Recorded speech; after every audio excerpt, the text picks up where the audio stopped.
Hello friends, welcome to smile talk paramedical channel. Friends, ಇವತ್ತು ನಾನು minority ಡಿಪಾರ್ಟ್ಮೆಂಟಿಗೆ visit ಮಾಡಿದ್ದೆ. ಅಲ್ಲಿ ಹೊರಗಡೆ ಭಾಗದಲ್ಲಿ ಈ ಮೈನಾರಿಟಿಗೆ ಹಾಸ್ಟೆಲ್ಗೆ ಸಂಬಂಧಿಸಿದಂತಹ ಲಿಸ್ಟ್ಗಳನ್ನು ಹಾಕಿದ್ರು. ಇದು 3ನೇ ಲಿಸ್ಟ್. ಇದರಲ್ಲಿ PUC ಮತ್ತು PUC ಸಮಾನಾಂತರ ಪ್ಯಾರಾಮೆಡಿಕಲ್ಲು, ನರ್ಸಿಂಗು ಇದರಲ್ಲಿ ಎಲ್ಲ ಮಿಕ್ಸ್ ಆಗಿದ್ದಾವೆ. ಇದರಲ್ಲಿ ಮೈನಾರಿಟಿ ವಿದ್ಯಾರ್ಥಿಗಳಿಗೆ 3ನೇ ಲಿಸ್ಟನ್ನು ಈ ರೀತಿ ಹಾಕಿದ್ದಾರೆ. ಇದು ಧಾರವಾಡ ಜಿಲ್ಲೆದ್ದು. ಕಟ್ ಆಫ್ ಎಷ್ಟಾಗಿದೆ? ಓಕೆ, ಕಟ್ ಆಫ್ ಎಷ್ಟಾಗಿದೆ, ಯಾವ್ಯಾವ ಕ್ಯಾಟಗರಿಯಲ್ಲಿ ಮೈನಾರಿಟಿ ಹಾಸ್ಟೆಲ್ಗಳಿಗೆ ಅಪ್ಲೈ ಮಾಡಿರುವಂಥ ವಿದ್ಯಾರ್ಥಿಗಳಿಗೆ ನಾನು ಹೇಳ್ತಾ ಇರುವಂಥದ್ದು. ಇಲ್ಲಿ ನೋಡ್ತಾ ಇದ್ದೀರಿ, ಪ್ಯಾರಾಮೆಡಿಕಲ್ಗೆ ವಿದ್ಯಾರ್ಥಿಗಳು, ನರ್ಸಿಂಗ್ ವಿದ್ಯಾರ್ಥಿಗಳು ಕಟ್ ಆಫ್ ಕೂಡ ಇಲ್ಲಿ ಕೊಟ್ಟಿದ್ದಾರೆ, ಎಷ್ಟು ಕಟ್ ಆಗಿದೆ ಅಂಥೇಳಿ. ಆಮೇಲೆ ನರ್ಸಿಂಗ್ ವಿದ್ಯಾರ್ಥಿಗಳದ್ದು, ಪ್ಯಾರಾಮೆಡಿಕಲ್ದು ಕೂಡ ಇಲ್ಲಿ ಕಟ್ ಆಫ್ ಕೊಟ್ಟಿದ್ದಾರೆ, ಸೆಕೆಂಡ್ರಿಗೆ ಅಪ್ಲೈ ಮಾಡಿದ್ದಾರೆ.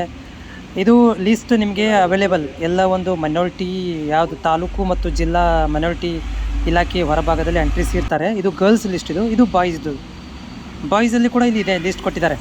ನೋಡ್ತಾ ಇದ್ದಾರೆ, 45ಗೆ ಕಟ್ ಆಫ್ ಆಗಿದೆ ಬಾಯ್ಸದ್ದು ಮೈನಾರಿಟಿ ಹಾಸ್ಟೆಲ್ ಒಳಗಡೆ. ಈಗ ನಿಮ್ಮದು ಈಗ ನೀವು ಅಪ್ಲಿಕೇಶನ್ ಹಾಕಿದರೆ, ಮೈನಾರಿಟಿ ಇಲಾಖೆಗಳಿಗೆ ನೀವು ಅಪ್ಲಿಕೇಶನ್ ಹಾಕಿದರೆ ನೀವು ಇಲ್ಲಿ ಚೆಕ್ ಮಾಡ್ಕೋಬೇಕಾಗತ್ತೆ.